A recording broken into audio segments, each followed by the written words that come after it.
Okay, this is April the 11th, 1985. I'm Joe Todd. An interview with Mr. Lloyd Buffalo in Miami, Oklahoma. Sir, where were you born? Miami, Oklahoma. And when's your birthday? December 22nd, 1943.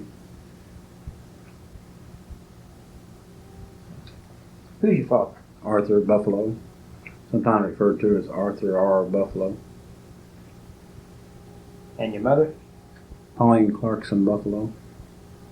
Pauline Clarkson? Right. Were they both from around here? Yes.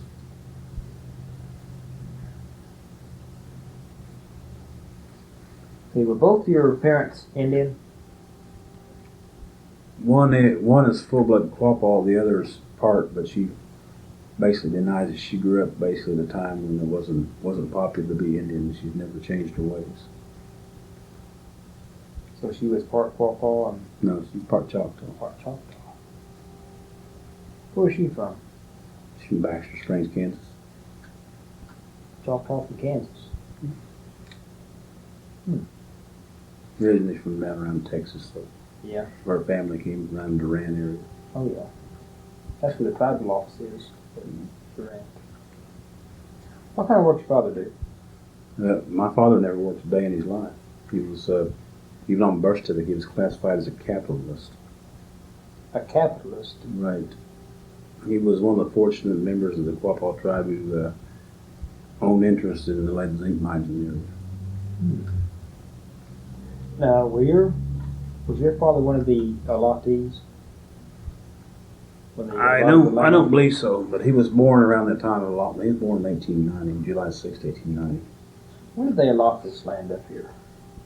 Would have been around 1892 in that neighborhood.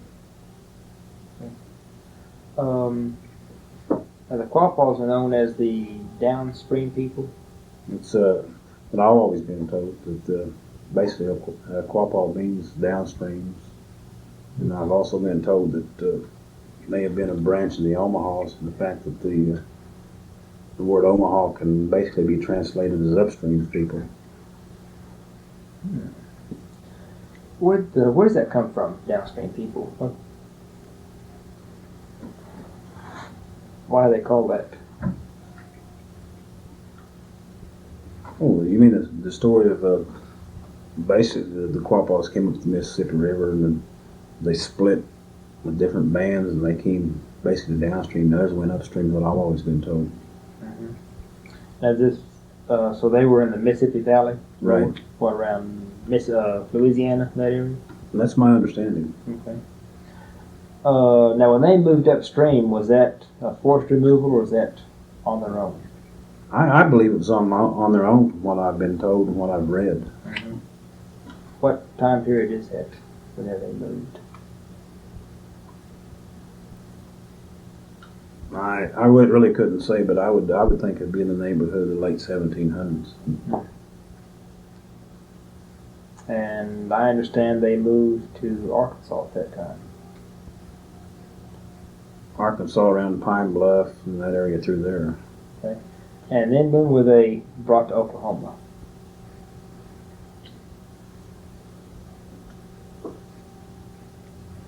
I would say it was probably in the neighborhood of the 1850s, 1860s.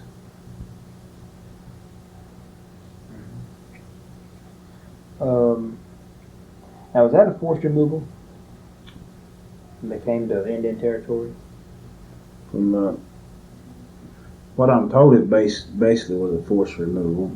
Not, by actual force, but by basically a request. Understood that they probably went and lived with the Caddos, some people say, too, and evidently the tribe didn't get along with them, or they couldn't live in that area, and then they came back into what is now the northeastern part of Oklahoma. Was this area where the Quapaws are now, was this part of the Cherokee Nation? Because the Cherokees have all of northeastern Oklahoma except this one area. What I've read in different books, and sometimes I've been told these things too, is that the Quapaws and the Osage were based in Oklahoma prior to any other tribes. I think what I recall from reading is originally the Osages owned but what we would consider the northern half of the state, and the Quapaws the southern half of the state. If I recall correctly, I read that in a book entitled The Okie Jesus Congressman or something like that. That's about Manuel Herrick. Right. Yeah. I've never done any further research except to make note that I read that. I think it's in the preface to that book.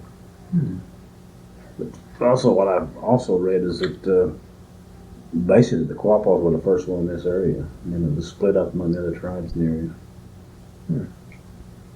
So they moved up here on their own then, from Louisiana and Arkansas? Not basically on their own. I think it was if you want to use the word force removed by the federal government at that time. In fact, I know that when I've read and what I've been told prior to the allotment, in order to qualify for more land, 2 or 3 of the members of the Quapaw National Council at that time went back into what is now the state of Arkansas to bring additional Quapaws back to this area. Now, in the, I guess most famous of the 5 tribes, whenever the Dawes Commission surveyed the lands and a lot of the lands, now did the government allot the Quapaw lands, or did the Quapaws do it themselves? The Quapaws took action. When I hear and what I've read, they took action on their own to make their own allotments. Now, was it with a lottery system, or what? How'd they figure out who got what piece of land?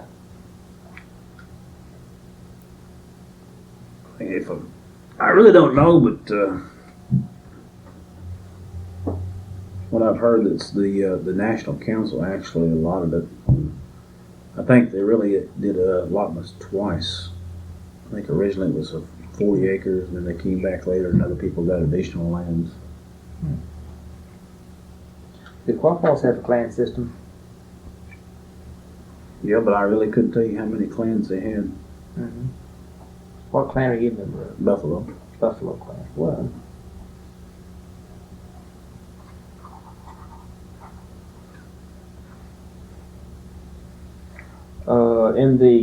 now, did the Quapaws keep a lot of the old traditions? Have they lost most of them? I think most of the old tradition of the Quapaw has been lost by the majority of the people.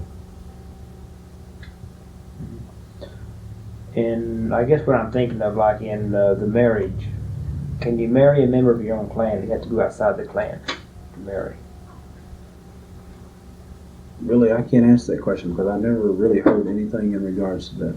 In fact, I think as long ago as probably the 1890s, the majority of the Quapaws were married within the Catholic Church. Whether they were out from outside the clan or not, I don't know. Were the Catholics the first missionaries in this area for the Quapaws?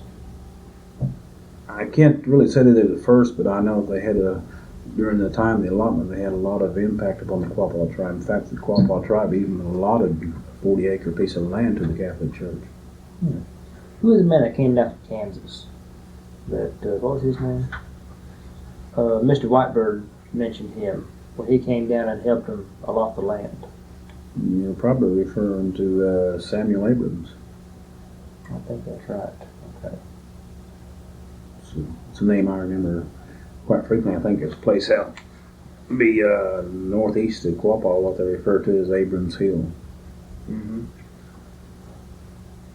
fact, I think he may have been governor of Kansas at one time.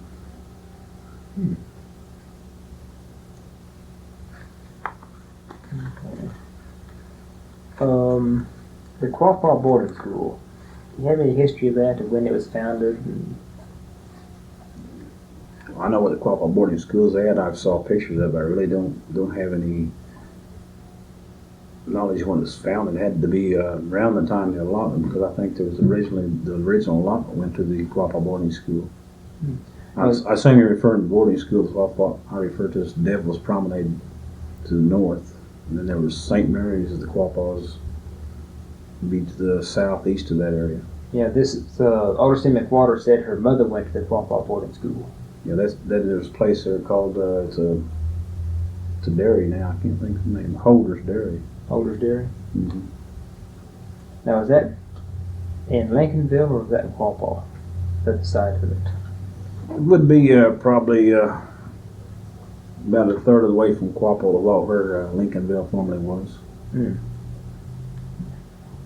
Of course, I can't recall Lincolnville, but I understand at one time it may have been a striving little metropolis, banks and bars and everything else. Not much is there anymore.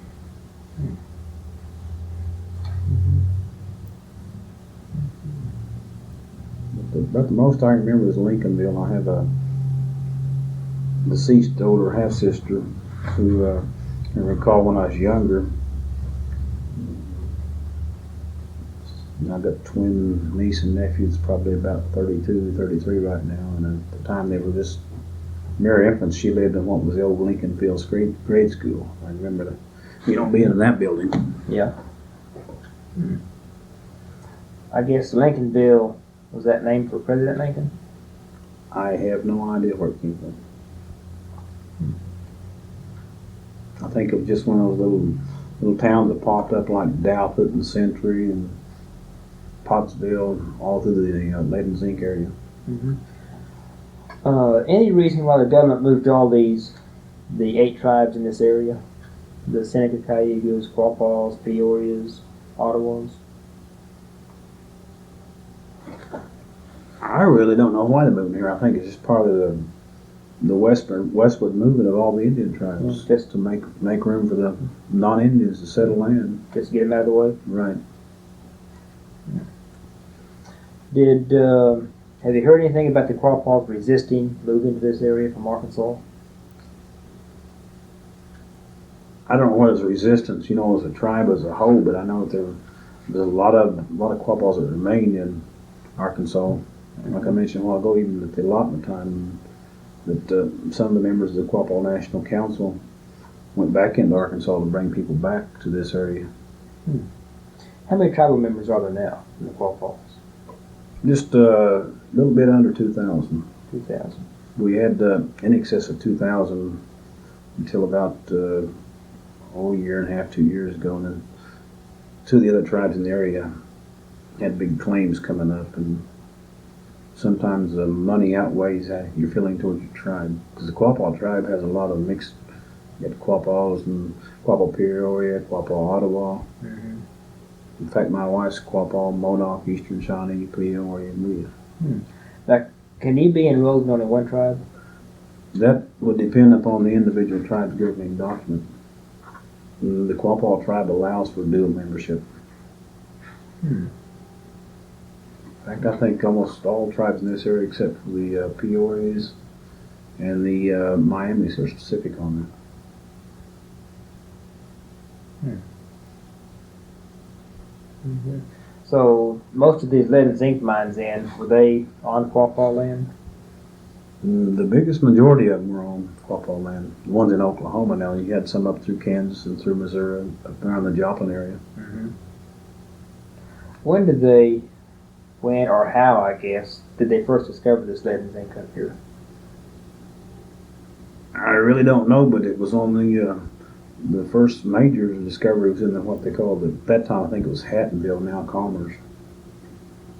I can't recall her name. It was on a Quapaw allotment though. Yeah.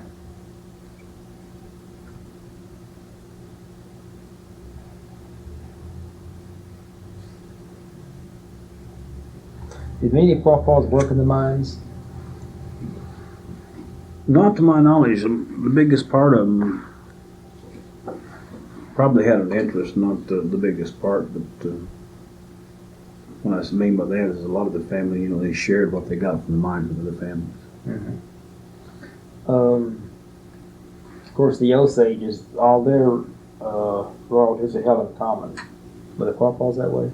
No, they were individuals. Okay, so the landowner got all the mineral rights. Okay. If the land is sold, does the minerals go with it? Only if the individual owner chooses to do that. A lot of your owners have sold their interest in the surface rights on restricted land to retain the mineral rights.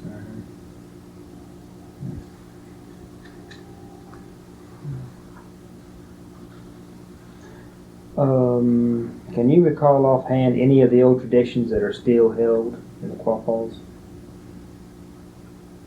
Not really per se. There's the Simmons, the burial. Down to the years, it's been assimilated to different tribes. And anything that's specific, I can't say that anything specific. It's specifically Quapaw tradition. Yeah. What's the burial custom?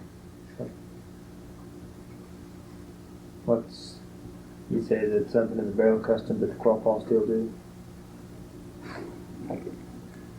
Well, not all Quapaws do, but a lot of the families do. We always bury ours on the 4th day. In interviews, the number 4 is prevalent in a lot of tribes. I think, to me, the 4, distinguishes the 4 directions. Whereas, if they died at 5 o'clock in the evening, that's the first day. In fact, when my father passed away, my Aunt Nora lived in Montana at the time, and she was snowed in, and we went ahead with the service. She just barely made the services. In fact, I had some brother-in-laws had to go to Kansas City, pick her up at the airport in a blinding snowstorm. So it was on the 4th day. So regardless, whether she made it or not, we was going to have the ceremony.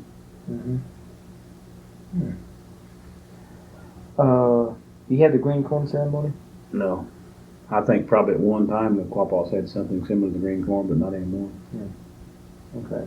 I'm of the opinion the majority of the tribes did it one time. Yeah. I've noticed that's almost pan-Indian, the green corn. What about the weddings? Anything?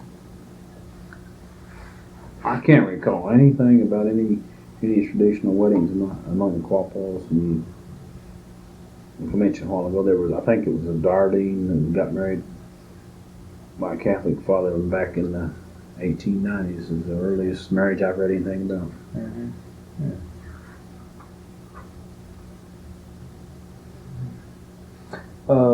Are your parents still living?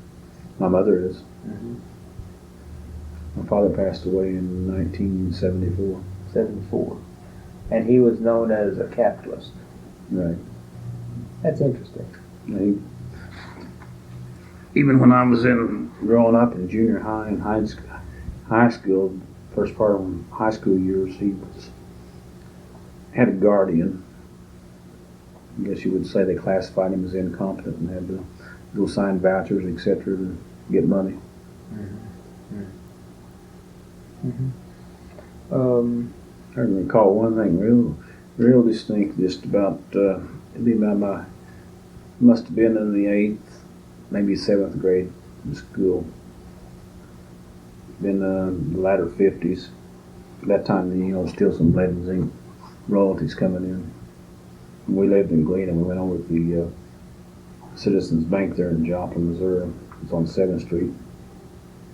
And, we were detained there because my father was never one to dress up. He always wore khakis and an old felt hat.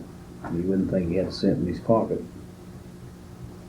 And they kept stalling to cash a check, and they called the police on him. Thought he stole the check. And the superintendent of the mine agency had to come up there and get us out. They wouldn't cash the check.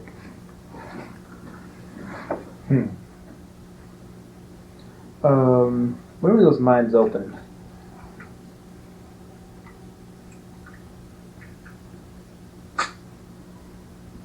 I really can't say, but it's probably be about 1910 in that neighborhood.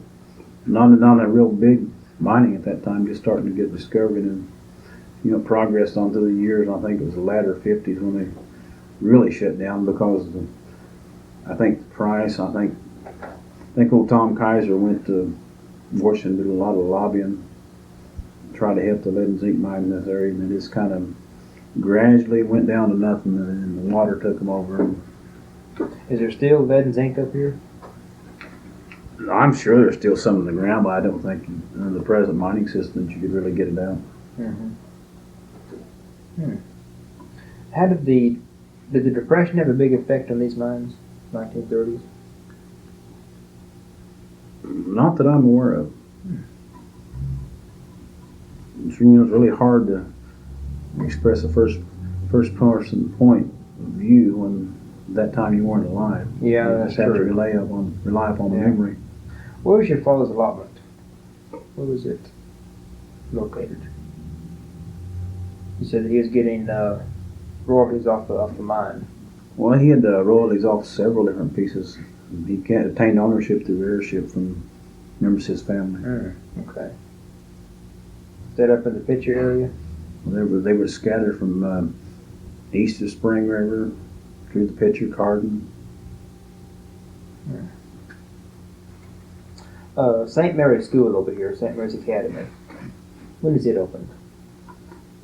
That had to open just about the time of the allotment, because I can recall reading, when they allotted the land of the church, and then the members of the tribe assisted in building the cabins for the Catholic personnel.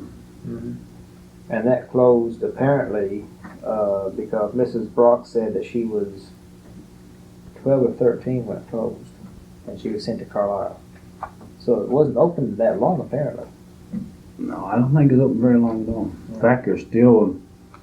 I used to be businessman at the Quapaw tribe, and at that time we did some cleanup work in that area. We left some of the old structure, like what I could tell from the structures, the buildings had basically concrete type floor joists and then wood frame over it.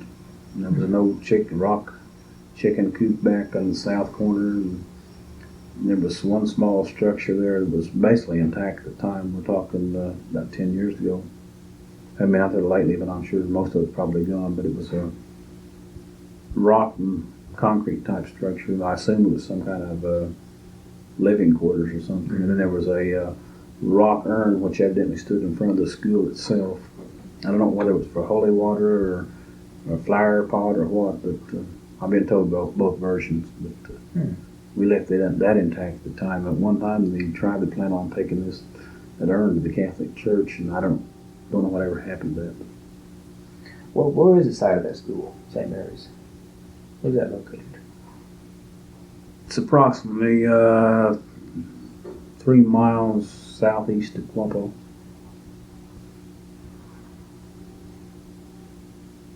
Anyone ever checked into getting that on the National Register? Not to my knowledge. There was some talk of, but never, to my knowledge, anybody really actually checked into it.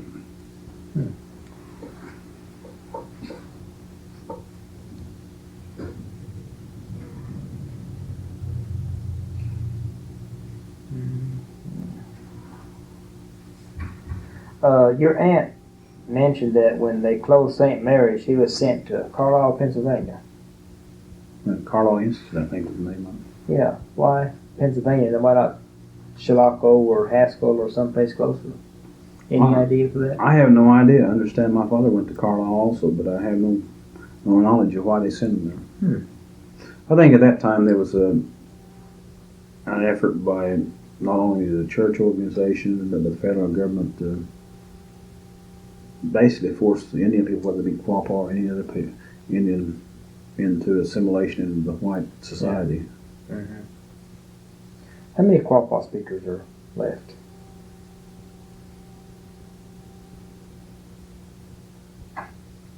We can carry on the conversation fluently. I would say very, very few. I couldn't even give you a number. There's several, different, various words. Mm-hmm. Let's see. I don't know what my aunt told you or not. She at one time, what I've been told, could speak the language very fluently. Yeah, she said that she can't anymore. She can understand, but she said that she can't speak it. And talking to your aunt and your folks in these schools, would the students punished if they spoke English in the schools? That's what I've been told.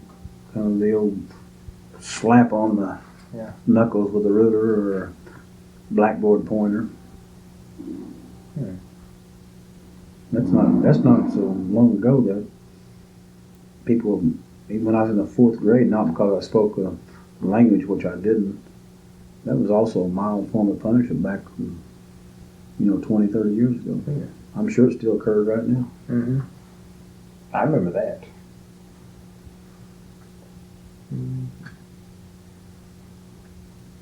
When did who was the last chief of the Quapaws? The last chief of the Quapaw was Victor Griffin. When was he chief? I believe he was elected chief.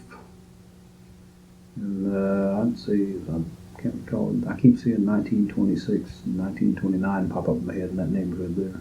And then he was chief until His death. which was Would have been after,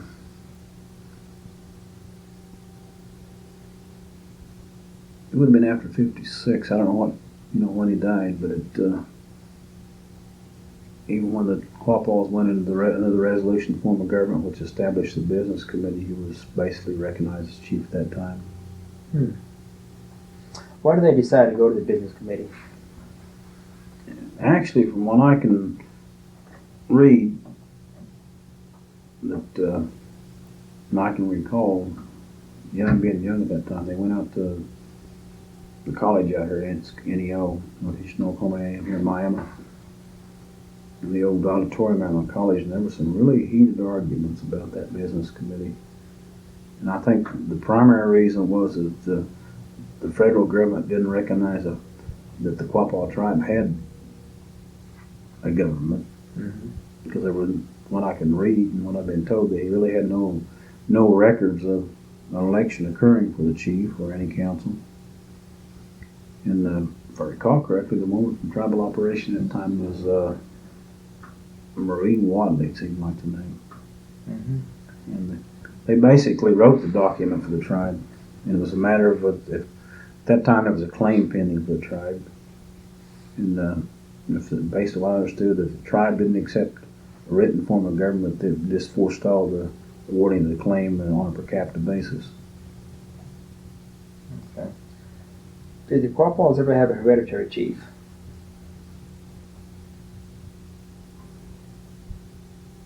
Yeah, the last one that the tribe recognized hereditary chief was Tall Chief.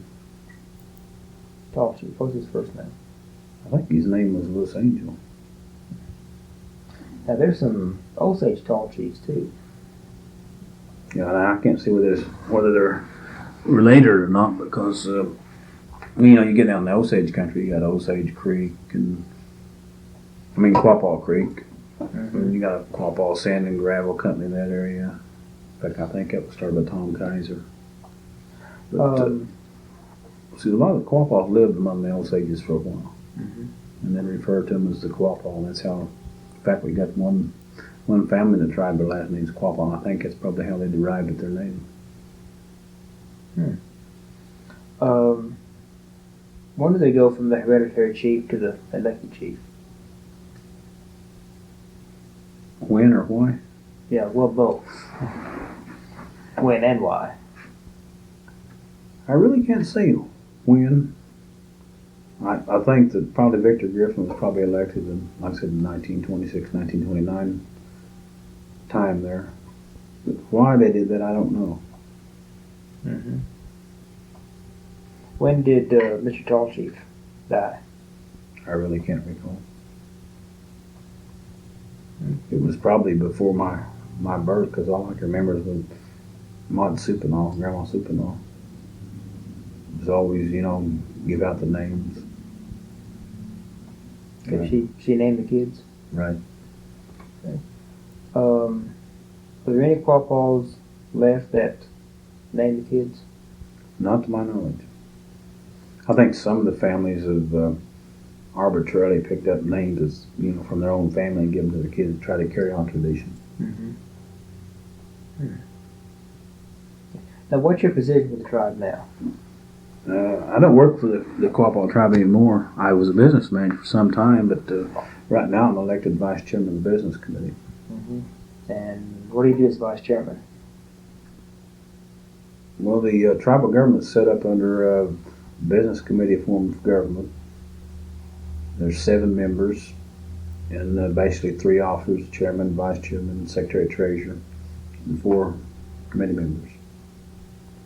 My basic position is that I serve only as a member of the business committee. In the absence of the chairman, I normally take over a position of chairman and chair the meetings. And you say you were a tribal manager at one time? I was the first business manager of the Quapaw tribe. Started in 1973. What'd you do as business manager? Well, at that time, John Red Eagle was chairman of the tribe. I was, this is my second term as vice chairman. I served as vice chairman in that time frame too, 72 to 74. Prior to that, I was on the business committee too. But, the Quapaws applied for, it was a tribal government development program to the Bureau of Indian Affairs. It was a grant to aid in the administration of tribal affairs. The office was established in Quapaw. And over the years since 1973, we're talking 13 years, the tribe's progress from just a matter of having meetings occasionally as a business committee to when the tribe's really active now. Have a Meals on Wheels program, adult education program. I basically wrote about 20 different programs for the Quapaw tribe.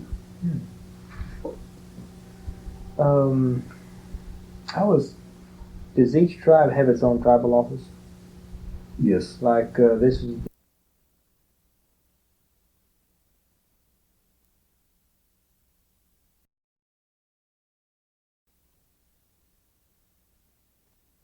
Businessman at Eastern Shawnees for almost 2 years. And I resigned that job to accept on, it's a Bureau funded Corps Management program. Currently I work as the administrative Corps Management program for the Modocs, the Senecas, the Eastern Shawnees, and the Quapaw. So there's quite a bit of cooperation in current times yet. Basically what this program does, we make sure that, well, we don't make sure, we assist the 4 tribes in compliance with federal programs. I've been actively involved since about 1968 in tribal affairs. Not in a paying position, but involved in committees. And I've actually, this is my 3rd term on the business committee. I served 2 in a row. And because I didn't want to get into a conflicting situation, I resigned as vice chairman at the end of my first term to go ahead and help the people. I can vividly recall once, and it was a very true statement. My father tried to taught me how to get involved in working with the tribe. He always said, they're going to slap you on the back and spit on you, basically. He said, but someone's got to do it. And he respected my decision. It's been a rocky road, like most people involved in tribal affairs.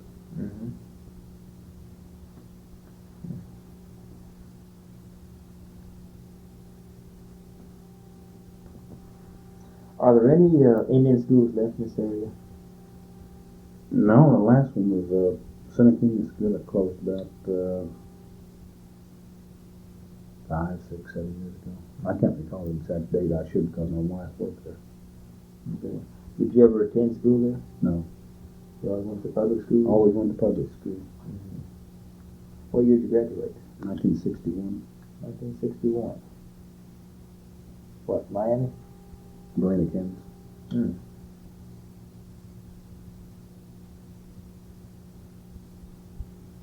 I'm kind of proud of my brothers and sisters, not my, the ones that's full brothers and sisters, because each one of us went through grade school and high school and graduated with perfect 12 years. I realized there were 11 of us. 11 full brothers and sisters? Right. I think better than 50% of us graduated as honor students. I was valedictorian in my high school class. I had a sister that was salutatorian and 3 more that were honor students. I've always been proud of that fact. Yeah, that you can be proud of. All 11 go through school at Galena? Yeah, they all graduated from Galena. My oldest sister, she went to school in Miami. In her elementary, I went to school in the old Lincoln School here in Miami. 1st grade, and then, strange as it may seem, I went to Lincoln School in Baxter Springs, Kansas. Part of my 1st grade year. How come the family moved to Kansas? I really don't know. Because when I was growing up, I had a habit of not knowing who we was going to live. By that I mean, I might come home from school and Mom and Dad might have sold their house and moved someplace. It was never very far away, maybe around the block or someplace like that. Any reason for that, or just? No, I think my dad just loves spending money. Mm-hmm. So the royalties made a good living for the family? Right. Mm-hmm. You go in the military? No. Nearest I got to the military was AFROTC, UNN. When did you go to A&M here? Well, I had a full scholarship to Joplin Junior College when I graduated from high school. I went one semester at Joplin Junior College, and it reminded me so much of high school, I just dropped out the second semester, and the following year I came to NEO and spent 2 years at NEO. Mm-hmm. What'd you major in? Industrial education. Industrial education. I took business management and things like that. Not the things you normally associate in like shop, and I took engineering problems and things like that. Mm-hmm. Are there any problems that are unique to the Quapaws? That's not a good question. With the federal government, any problems with the Quapaws that are unique to the Quapaws? I really hadn't thought of that. What a unique problem. I don't think there's any that you really classify as unique to that tribe itself.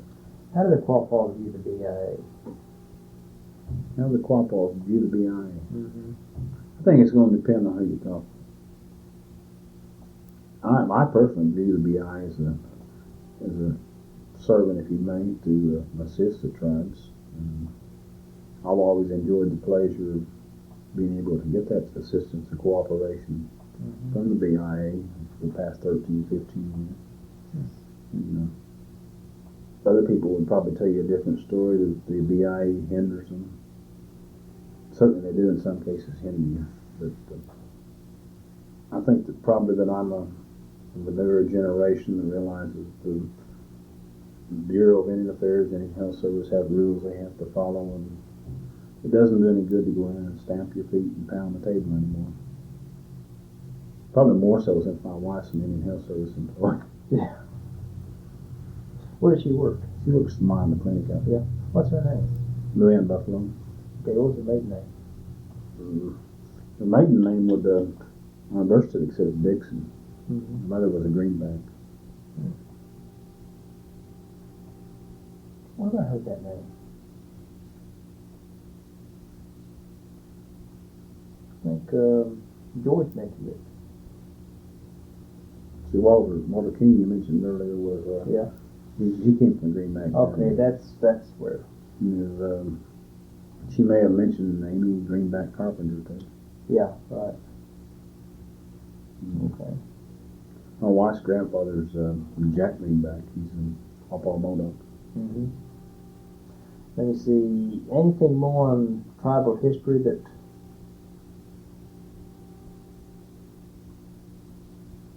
Let's see. Downstream people. And you see that the Crawfalls and Omahas were. That's what I've been told. Yeah. Whether it's factual or not, I can only relate what's been handed down to me. The Quapah language, is it? When Mrs. McWaters was giving me the list of the Quapah words, seemed like you assimilated to Osage. Probably all right. It's going to depend. I don't know where she got the list at, but I think it's referred to as a Dorsey Dictionary. Dorsey, came to this area at one time, writing language and putting his own marks on it, how to pronounce it.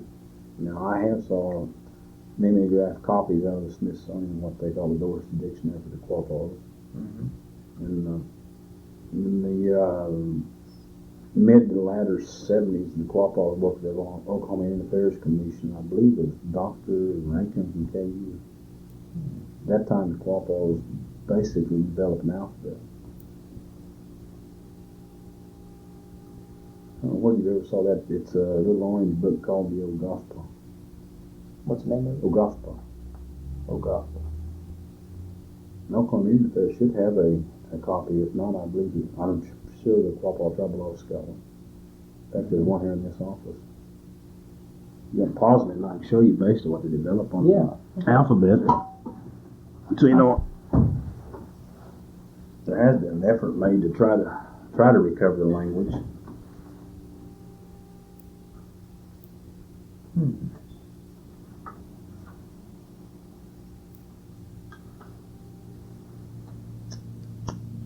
That's tall sheep.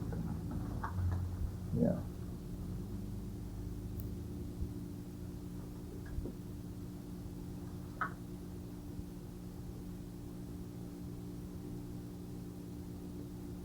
Remember who all was involved in it. I know Edna Wilson was involved, and Augustine McWaters, Hayes Griffin, I think Leroy Watson came in a few times, and old Ed Quapaw. Yeah, Ed Quapaw. I sit in on a few of them. I'm certain that Dr. Rankin was the one that came down from KU to help with that. Individual help with it from the Oklahoma Indian Affairs Commission was L. Ray DeRowan. I don't believe he's with them anymore, but at that time he was. I think he went on down to the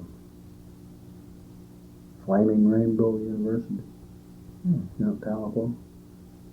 Oh, yeah.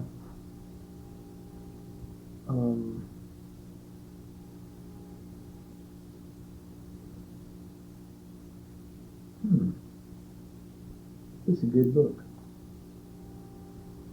Like, I could probably get you a copy of that. It comes with a about a 7-inch 33 1/3 record, and it was by Bill Shawnee, and it's got some Quapaw songs on it from Quapaw. Of course, Bill Shawnee wasn't Quapaw, but he did a lot of singing and stuff for the Quapaw tribe with the various powwows over the years. Yeah.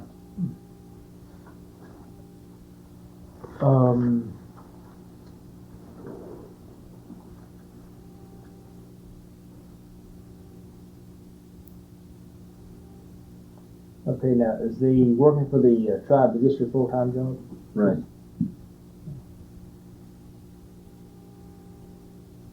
How many kids you got? 5. 5. Well,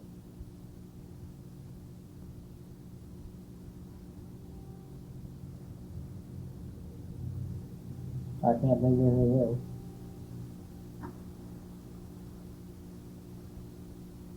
Anything more tribal history that we can think of? Or?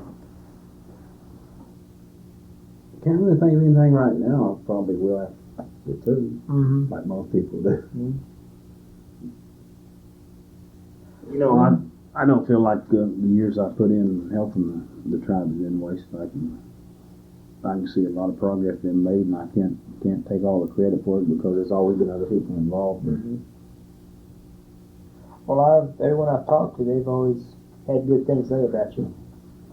Well, I'll be quite frank. Most of the structures are sitting on Quapaw land right now, with the exception of the old longhouse, Beaver Springs.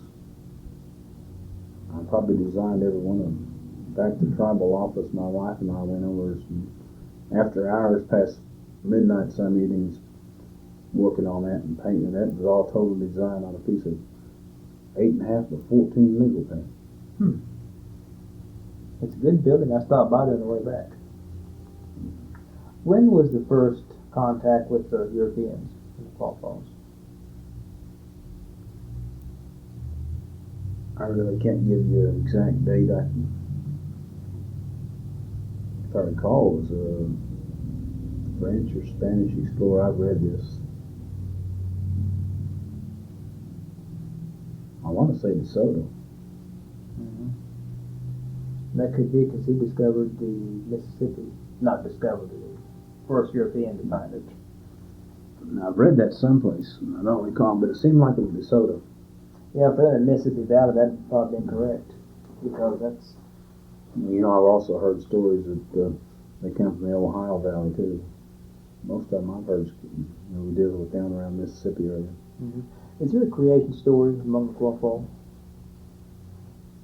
I haven't heard one in a long time. I can recall it one time, and I couldn't really tell you. I've got some old fairy tales at home. It's both in the English and Quapaw. They date back to probably about the time of Dorsey.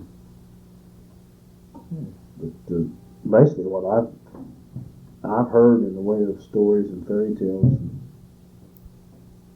almost everything I've heard, if you read the Bible, it's very coincidental. They almost say the same thing. So the Quapaw were Christianized fairly early then through the missionaries? I believe so.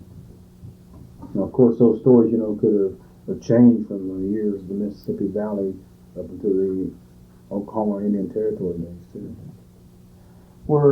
Have you heard, talking to the old timers, were most of them for or against statehood?